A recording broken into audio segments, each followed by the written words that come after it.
Diputada, bienvenida. Hola, muy buenos días, ¿cómo están? Muy bien, gracias por visitarnos. Por favor, un placer. ¿Sienten ustedes también esa presión, esa crítica de la sociedad, a veces sin conocer en detalle del trabajo legislativo que puedan llevar adelante? ¿Cómo se sienten los legisladores en estos tiempos donde se pone a la política en el ojo de la tormenta? La verdad que se ha construido una gran grieta entre la población y la clase política, por llamarlo de alguna manera, ¿no? Porque también suena feo decir la clase política porque se entiende como que somos otra cosa y no es así. Lo cierto es que muchas veces se desconoce cuál es el trabajo del legislador, cuál es el trabajo que nosotros llevamos adelante.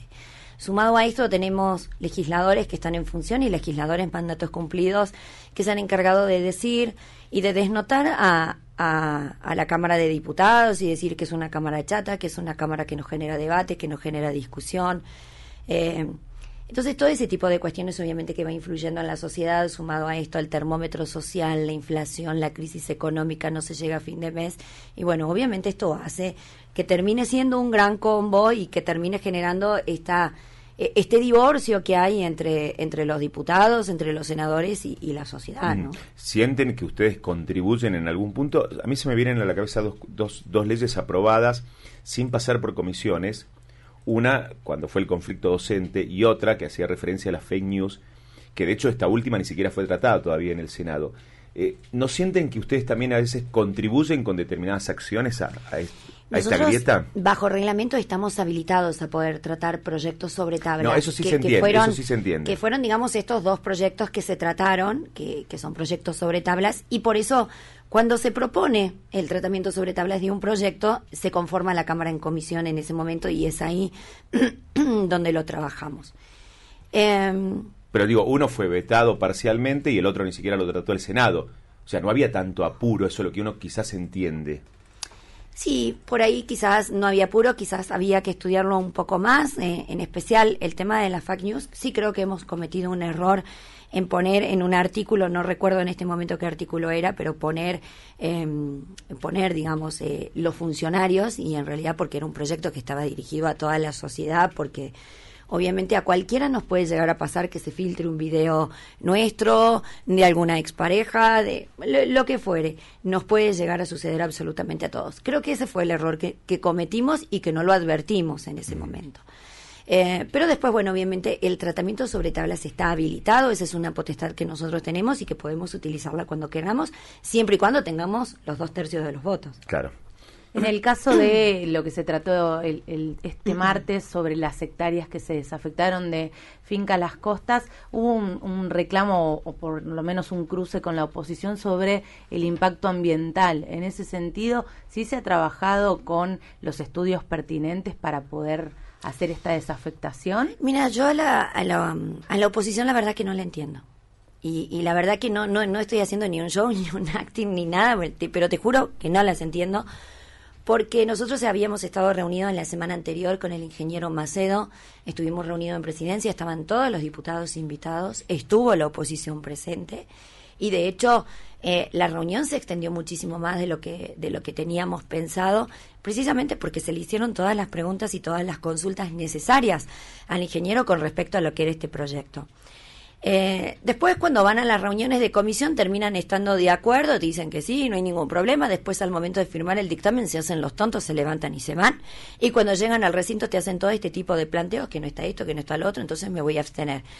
Que creo que también es una potestad que nosotros tenemos, el hecho de abstenernos, que nosotros lo tenemos que autorizar, pero también creo que hay que sentar posturas. Entonces si no estás de acuerdo, vota en contra, pero vota por sí o por no, no vayas por la fácil de abstenerte, porque no está sentando ninguna postura, sino simplemente es la crítica por la misma crítica, es poner el palo en la rueda, pero después yo me abstengo, hago la fácil. Me parece que es eso, por eso te digo que no los entiendo. Juegan un papel muy similar a lo que era el Partido Obrero en su momento, a lo que era Claudio del Pla. Y nosotros le habíamos puesto en la Cámara el rey de la abstención, porque todo se abstenía, todo nos criticaba, todo nos cuestionaba. Al momento de sentar postura por sí o por no, él se abstenía. Entonces es la fácil, él... Poncio Pilatos, te lavas las manos. O sea que ahora, Juntos por el Cambio, algún sector coincide con el Partido Obrero, raro. En esa actitud sí, en esa actitud sí. Okay. Bueno, ojo, después, que es el título, Claro. Después habrá que ver si son troquistas, si no son troquistas, si piensan iguales o no, pero bueno, en esas actitudes sí siempre hacen la fácil de abstenerse. Y yo creo que hay muchos temas en los que uno tiene que sentar postura política. Pero más allá de la charla que han tenido con el ingeniero, ¿se presentaron los estudios de impacto ambiental? Sí, estaba todo en la comisión. Eso, yo no formo parte de la Comisión de Obras Públicas, pero cada vez que se pide la expropiación, la afectación de hectáreas, o de un edificio, o de lo que fuera, siempre se hace un expediente completo con todos los informes, y de hecho la presidenta de la comisión es la diputada Mari López, que es extremadamente exigente en ese sentido, y quien es el administrativo que lleva a cargo toda esa documentación es el ingeniero Moqui, que es personal de la Cámara de Diputados, y es extremadamente puntilloso. Él no le puede faltar un papel, no puede faltar un informe, no puede faltar nada. Entonces, por eso te digo, a veces llama mucho la atención el comportamiento de la oposición, y más cuando en general es una obra que va a beneficiar muchísimo a la sociedad, porque es un tramo de ruta que se va a hacer entre lo que, en la parte, digamos, a la altura de lo que es Gimnasia y Tiro, y que va a conectar todo lo que es esa parte del Tipal, Almudena, bueno, también el mismo San Lorenzo, con Avenida La Cruz y Avenida Libertador, con lo cual también va a descongestionar muchísimo lo que es el tránsito. Pensábamos y estábamos charlando hace un rato de las obras necesarias de infraestructura para una ciudad que está desbordada, ¿no? En este caso, una legisladora de capital le podemos preguntar de este tema. Pasa lo mismo en el interior que en otros aspectos, pero tiene que ver con rutas nacionales, por allí con inversiones en rutas provinciales. Pero Salta ha tenido un crecimiento tremendo, sí, y necesita infraestructura necesaria acorde a esta situación. Sí, totalmente. Bueno, el crecimiento de la zona oeste es tremendo, con San Lorenzo Chico, con los colegios que tenés en la zona, Almudena, Tipal, bueno, obviamente son barrios que hace muchos años que existen. Tipal en su momento tenía alrededor de 700 familias, Almudena más o menos igual, entonces es mucha la población que vive en esa zona. San Lorenzo Chico es tremendo, San Luis también ha crecido muchísimo, hoy la ruta 51 ya está colapsada, y San Luis tiene una sola salida, que es la ruta 51, que sale o hacia la autopista o es la que continúa por el aeropuerto hasta la avenida Paraguay.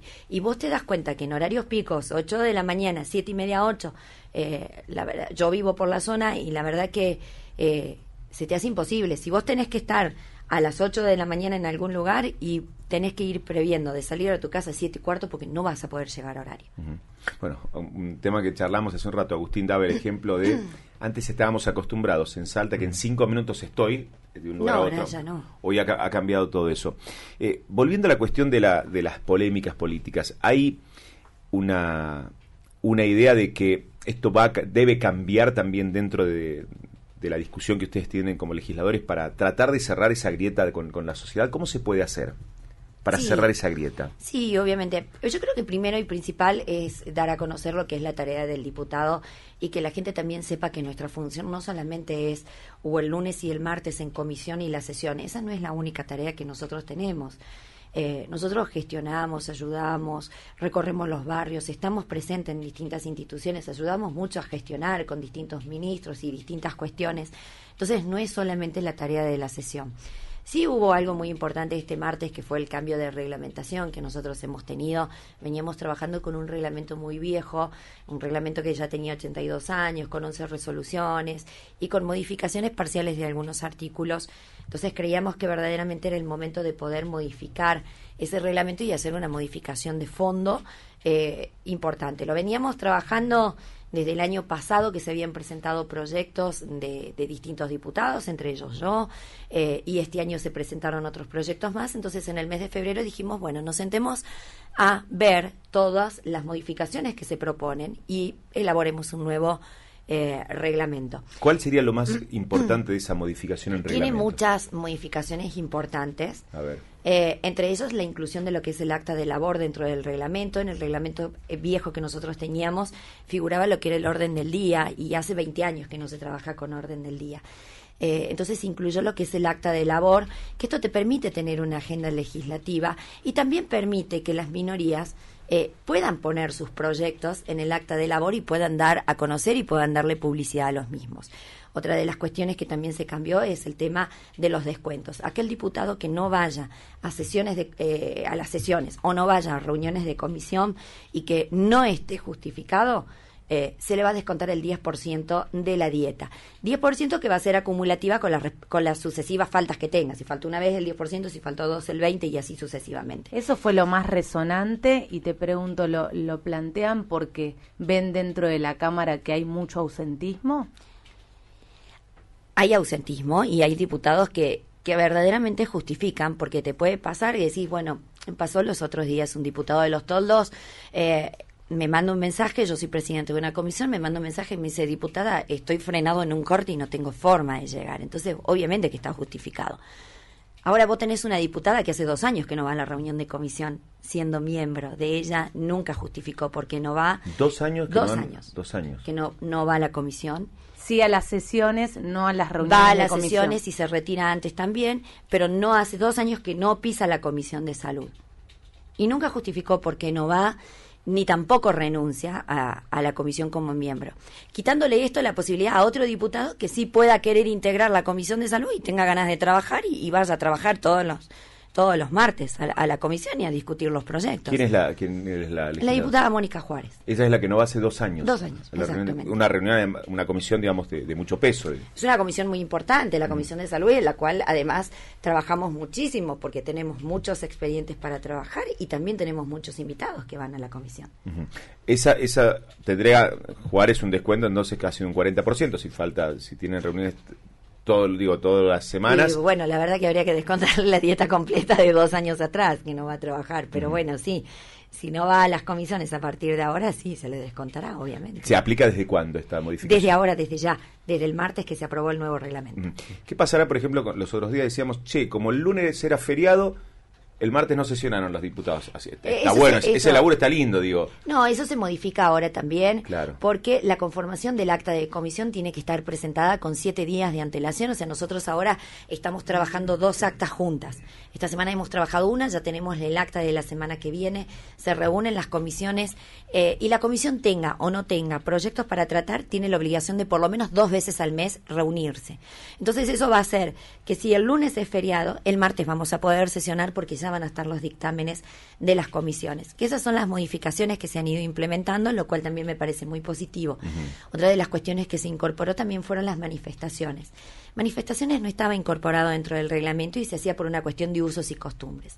En la época del Indio Godoy se hacían al principio las manifestaciones. Claro. Entonces todo el mundo iba, se manifestaba, decía lo que quería y y después cuando se empezaban a tratar los proyectos, si había algún proyecto que vos no querías, te levantabas y te ibas y dejabas sin quórum la sesión. Entonces, por eso es que tampoco se terminaban tratando muchos proyectos de ley. Con la gestión de Tuti Amat, manifestaciones pasaron al final. Entonces esto permitía que vos durante todo lo que es el tratamiento del acta de labor vos tengas que dar quórum, tengas que prestar quórum y en manifestaciones sí te podías ir. Con el reglamento también se cambia. Porque ¿qué pasaba? Vos te manifestabas, pero vos ves los videos en YouTube y atrás y al costado no tenés nadie. Entonces es como que estás solo también. Entonces al incluirse ahora en reglamento también tiene que haber quórum para manifestaciones. Claro. Con lo cual es importante. También se modifica y se le atribuye funciones a la Comisión de Labor Parlamentaria. Es una comisión muy importante porque está conformada por los presidentes de los distintos bloques políticos. Y se hizo una modificación en base a lo que es el reglamento de la legislatura de Cava en el artículo 106. Porque ¿qué pasaba? Hasta ahora, o hasta antes de la modificación de este reglamento, cada presidente de bloque, su voto era un voto. Entonces valía lo mismo, un voto del presidente del bloque mayoritario que aquel que tuviera un monobloque. Siendo que el del bloque mayoritario representa a 28 diputados, el segundo bloque representa 10, el tercer bloque representa 5. Entonces, anteriormente cada uno tenía un voto. Hoy no. Hoy, el que representa el bloque mayoritario representa el voto de los 28 legisladores. El segundo bloque representa el voto de los 10 legisladores y el que tiene un monobloque representa un solo bloque, que es a ese diputado a quien le corresponde. Mencionaba ayer Julieta Perdigón, que estuvo acá, la legisladora, que también va a ayudar a trabajar mejor la nueva legislatura, porque a veces también se pisan en trabajo con el Senado. ¿Pensás igual? Mira, te lo resumí, tenemos una manera muy distinta de trabajar con el Senado. nosotros tenemos muchísimos proyectos de ley aprobados, más que el Senado. Si vos te fijas en el acta de labor del Senado, la mayor parte de los proyectos de ellos son proyectos de declaración, proyectos de resolución y pedidos de informes, y en las actas de labores de ellos hay un solo proyecto de ley que tratan por sesión. Son distintas formas de trabajar. Yo no sé si va a ayudar. A ver, ¿qué nos pasa? El Senado tiene un muy buen marketing de prensa hecho. Quizás que nosotros fallamos en ese sentido. Entonces, perdón, aparte, más allá del marketing, que eso es un análisis, yo digo, quiero reconocer el trabajo de prensa del Senado. Sí. Que trabaja lo mencionábamos acá bien. el otro canal día de YouTube, apenas termina la sesión, tiene casi todas las voces, recortes, y permite a los medios tener facilidad de acceso. Es excelente la prensa del Senado. Ahí es un punto institucional, digo, ¿no? Que hay que reconocerle. Es excelente la prensa que tiene el Senado. Por eso digo que nosotros fallamos en ese sentido, porque quizás nosotros no tenemos tanta difusión de los proyectos que nosotros tratamos, de lo que se dice, o de los proyectos que están en acta. Entonces, en eso sí, nosotros obviamente que tenemos esa patita floja. También ella lo mencionaba porque comparten el mismo recinto, y esto que decía José, cuando hay un feriado no te permite mover capaz. Exacto. Porque le pisás No el laburo a ellos, sí, su día de laburo. Bueno, eso ahora con la modificación del acta de labor y la inclusión y de estar trabajando con actas de 7 días de antelación, eso, bueno, obviamente que no va a suceder. Pero sí tenemos esa diferencia de trabajo con el Senado, donde nosotros corregimos muchos proyectos de ellos. Quizás, que yo lo planteé en su momento, creo que sí falta un poco más de comunicación entre diputados y senadores y de trabajar un poquito más en conjunto. Uh-huh. Si trabajáramos quizás más en conjunto, no haría falta eso, y los proyectos o las leyes podrían salir mucho más fácil. ¿Se justifica ser un sistema bicameral todavía en la provincia? Mira, hay provincias que tienen sistemas bicamerales y la verdad que no es mucha la discusión política que se plantea. Por ejemplo, Córdoba no es mucha la discusión política que tiene planteada en ese sentido. Nosotros, al tener un sistema bicameral, sí podemos plantear una discusión política y sí podemos plantear ida y vuelta. Sí creo que falta más agilidad en el trabajo en conjunto para que las leyes salgan con mucha mayor rapidez. Uh-huh. Y no, por ejemplo, me sucedió a mí con Ficha Limpia, que 3 veces fui y vino. O muchas veces los proyectos terminan perdiendo estado parlamentario. Entonces eso me parece lo que quizás tendríamos que modificar, tendríamos que agilizar, trabajar un poquito más juntos, un poquito más de diálogo, y agilizaría mucho más el trabajo. Uh-huh. ¿Qué balance hacen de esta legislatura en cuanto a la calidad de las sesiones, de las discusiones, esto que decías de proyectos, declaraciones? Porque a nosotros nos pasa también que es ver las sesiones, al otro día hacer el resumen, y de los 10, 12 temas que se tratan, 8 o 9 son declaraciones o de los famosos vería con agrado que, proyecto de declaración para nombrar a tal esquina un monolito de... digamos, y entendemos que es parte del trabajo del legislador, pero en cuanto a la calidad de la discusión dentro del recinto y de los proyectos, ¿cómo la notan ustedes? Mira, los proyectos de declaración son muy buenos porque te permiten visibilizar cuál es la temática también que tiene cada uno de los legisladores del interior. Siempre somos muy cuidadosos en el sentido de tratar de no tener redundancia legislativa de muchos proyectos que terminen tratando el mismo tema. Pero sí, los proyectos de declaración te permiten mucho poder visibilizar cuál es la problemática que tiene el legislador del interior, la cual es mucha y que es distinta quizás a la de capital.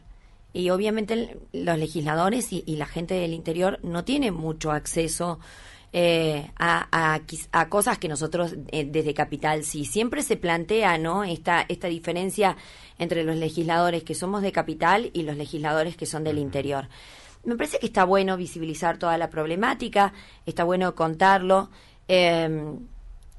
Vuelvo de vuelta a lo que te decía hace un principio. Hay gente que se encargó de decir que trabajamos de manera mediocre, que trabajamos de manera irresponsable, como lo dijo la diputada Sierra en su momento, que después se quiso desdecir, diciendo que no, que son los proyectos, que son los procesos, y en definitiva los proyectos, los procesos terminan siendo de los diputados. Por ende, obviamente nos trató de mediocre a todos los diputados, con lo cual ha sido una terrible falta de respeto y no estamos más dispuestos a dejarla pasar, porque obviamente es un cuerpo legislativo y es un cuerpo importante dentro de lo que es el sistema democrático. Ahora, cuando vos decís este tipo de cuestiones y vos decís no se da el debate, todo, yo siempre digo, el debate se da en tanto y en cuanto aquellos que quieran dar el debate planteen temas que verdaderamente sean importantes. Porque si pasa como pasa en este sentido, o pasa como pasó, por ejemplo, con los diputados Cornejo o con la diputada Sierra, que ellos plantean cuestiones que terminan siendo improductivas, proyectos que no terminan sumando, proyectos que no son productivos y que no benefician absolutamente nada, sí, obviamente, nosotros le garantizamos el debate, pero no le podemos garantizar que ellos tengan razón. Uh-huh. Y que esa es otra cuestión también, que ellos también tienen que entenderla. Uh-huh. Y en estos 2 años, porque lo veníamos también charlando fuera, y ni en inquietud personal mía, en estos 2 años, ¿qué proyecto siente la legislatura que se aprobó y ustedes digan, este proyecto le cambia la vida a los salteños? En estos últimos 2 años. Mira, creo que hay muchos proyectos que pueden cambiarle la vida a los salteños. Pero más allá de eso, y más allá de los proyectos de ley que uno pueda trabajar y pueda sancionar, también hay una pequeña patita que es la del Ejecutivo, y que tiene que ver en cuanto a lo que es la reglamentación. Hay muchos proyectos muy importantes, hay muchos proyectos de salud que están aprobados. Te doy un ejemplo, uno de ellos es la prevención de la enfermedad periodontal para evitar los partos prematuros, para evitar recién nacidos de bajo peso, que no está reglamentada. Y este es un proyecto que es sumamente importante porque vos decís, o el ministerio dice, no, bueno, pero yo tengo que hacer un gasto de plata. Y cuando vos invertís en salud, no gastás plata, vos estás haciendo una inversión. Y eso sí le cambia la vida a muchas personas, porque es un examen muy simple, es un examen que además te va a permitir que si vos estás embarazada no tengas un parto prematuro, tu bebé no nazca con bajo peso, no tengas que estar internado en una terapia neonatal con los costos que eso sí verdaderamente significa. Y por sobre todas las cosas le evitas todos los problemas a posteriori que ese bebé puede llegar a tener. Por eso te digo, creo que hay muchos proyectos importantes y que cambiarían la vida a la gente. Sí creo que en ese sentido el Ejecutivo tendría que ser mucho más rápido en las reglamentaciones. Por último, pensando en lo que se viene, porque más allá del contexto nacional que estamos viviendo y las elecciones que vamos a tener más adelante, en Salta ya se han elegido a nuestros representantes, a nuestras autoridades, va a haber una renovación parcial de la Cámara de Diputados. ¿Qué mirada tenés respecto a lo que se viene en Salta? ¿Cómo ves a la legislatura a partir de diciembre? Creo que va a tener un cambio importante con la renovación parcial. Obviamente será una Cámara distinta. Cada vez que la Cámara se va renovando, va cambiando su conformación, va cambiando el impronta, porque también depende mucho de los nuevos diputados que llegan. Sí creo que va a ser una Cámara distinta, quizás sea una Cámara con algunos representantes que van a llegar del interior, que es una Cámara mucho más incisiva, que planteen, digamos, temas quizás mucho más incisivos. Pero bueno, creo que todo suma, todo ayuda, todo fortalece, y siempre el diálogo y el debate es muy bueno. A veces hasta de los mismos disensos uno termina aprendiendo y terminás llegando a un posterior consenso, que eso es fundamental en lo que es el trabajo legislativo. Uh-huh. Y nada, me parece que va a ser una Cámara importante y una Cámara interesante. ¿Va a ser una Cámara más opositora u oficialista? Pensando que son, en teoría, los últimos 4 años de Gustavo Sáenz, porque tiene margen para 4 más. Sí, va a seguir siendo una Cámara oficialista. Obviamente la mayoría de las bancas están ocupadas por el oficialismo, y aquellos que renovamos hemos entrado por el oficialismo. Uh-huh. Sí, obviamente se van a sumar distintos actores. Hay diputados que entran de Avancemos, hay otros diputados que van a entrar también por el PRO. Son distintos, creo que va a haber. Por eso creo que se va a generar quizás un poco más de debate. Uh-huh. ¿Te alcanza el dinero para llegar a fin de mes? Porque viste, después de que José García declarara sobre el Consejo Deliberante, un diputado hiciera una declaración respecto a que llega con lo justo a fin de mes. Ya a esta altura nos preocupamos, a cada legislador que llegue o entrevistamos, los diputados. Claro, nos preocupa, digamos, pone otra vez en tela de juicio el tema de cuánto cobran, les alcanza, no les alcanza, está bien querer emparejar para abajo, que yo no comparto eso. Pero digo, ¿qué pensás de toda esa polémica? La verdad que siempre hay que nivelar para arriba, ¿no? Me parece que eso, porque si nosotros empezamos a nivelar para abajo, me parece que ahí sí ya entramos en una situación mediocre. Yo creo que la situación económica es compleja para absolutamente para todos. O sea, hoy vos vas al supermercado y los que vos quizás antes comprabas con 5.000 pesos, hoy ya está en 15 o en 20. El kilo de pan está en 700, el boleto de transporte está carísimo también y tenemos que hablar de los subsidios y también tenemos que hablar en este caso de la disparidad que vive el norte con lo que viven las provincias centrales del país, ¿no? Más allá de eso, nosotros como legisladores, en mi caso en particular y creo que en el caso de muchos otros, sí ayudamos mucho. Nosotros tenemos muchos pedidos de gente que no les alcanza para comprar un medicamento, gente que necesita para pagar la boleta de la luz, para pagar la boleta del gas y obviamente eso sale de nuestro bolsillo. Pero bueno, cada uno quizás maneja su dinero o lo maneja o lo administra, no lo sé, quizás como mejor parece. Sí, obviamente te decía, creo que todos vivimos una situación muy compleja económicamente, me parece que el país está mal en general. No solamente Salta, ni los legisladores que cobran, ni los que no cobran. Sí hay una cuestión económica que creo que en algún momento, y si es que la provincia estuviera en condiciones, sí hay que reverlas, porque obviamente los sueldos a la gente no le alcanza para vivir. Y la otra duda que teníamos, si hay un diferencial para los legisladores que no son de Salta Capital, por el traslado, por si se tienen que hacer. No, todos cobramos absolutamente lo mismo. Y lo que decía el diputado Rogelio II, obviamente ellos tienen que afrontar los gastos de combustible, si se quedan en Salta, hacer distintas gestiones, los gastos de hotelería, de comida, de todo. Lo mismo nos pasa a nosotros cuando recorremos la provincia. Bueno, pero en el caso de los legisladores es incomparable porque ustedes pueden ir eventualmente al interior y ellos gastan por mes en promedio casi 300.000 pesos en legislar en Salta. No, lo desconozco, no lo sé, tengo entendido que no, no hay... No hay un extra para los legisladores del interior. Diputada, gracias por visitarnos, gracias por venir a la mañana de CNN Salta. Placer. La diputada Laura Cartucha con nosotros, 8:39 en El País. La primera mañana arranca con José Corbacho, Janina Carrieri y Agustín Fernández. Ellos hacen la mañana de CNN Salta. Desde las 7, lo que pasa en Salta, el país y el mundo. Con la producción de Ani Burgos e Informate Salta.